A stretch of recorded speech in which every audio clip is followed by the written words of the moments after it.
Veľmi často si klientky myslia, že šampón, ktorý má v názve na poškodené vlasy, im vyrieši ich končeky. No, dievčatá, to vám v živote nevyrieši iba šampón.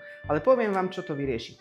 Pokiaľ máte šampón na mieru, ten bude riešiť to, či vás bude svrbieť pokožka, či budete mať lupliny, či budete mať rýchlo masné vlasy alebo dlhodobo objem. A až kondicionér vám vyrieši vaše končeky. No ale naspäť ku šampónu. Jednoduchá rada. Pokiaľ je šampón priesvitný, to znamená, dáte si ho na ruku a nemá žiadnu farbu, tak väčšinou býva priklonený k tomu, že býva objemový alebo málo zaťažujúci. V prípade, že si ho nalejete na ruku a býva krémový, taký masnejší, možno vyzerá skôr ako keby bol taký hustejší, tak vtedy sú tie šampóny obohatené o určité zložky, ktoré vám síce môžu urobiť hladší efekt účesu, ale veľmi rýchlo masné odrastie. To znamená na toto pozor.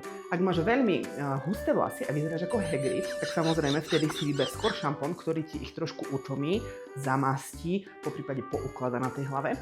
Ale v prípade, že máš vlasy veľmi tenké, jemné a rýchlo masniace, prikláňam sa ku šampónom, ktoré sú veľmi ľahučké, veľmi jemnučké, priesvitné a určite nie so zložením oleja alebo nejakých veľmi výživných látok. Takže to je taký typ odo mňa.